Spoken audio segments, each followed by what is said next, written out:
প্রশ্ন সংগ্রাম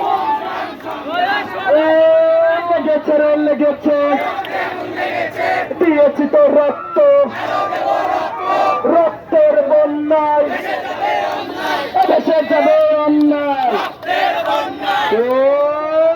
চলো চলো, 1 2 3 4।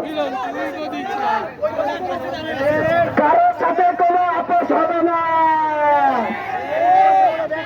যতক্ষণ না পরবর্তী করছে কোনো সেনাবাহিনী করতে পারবে না। চলো চলো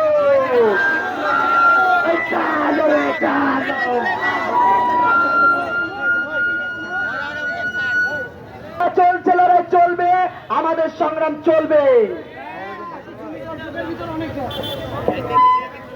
আমি একটা কথা বলতে চাই, কারো কথা শুনে কারো কথা মেনে নিয়ে কোনো গাড়ি ছাড়া যাবে না।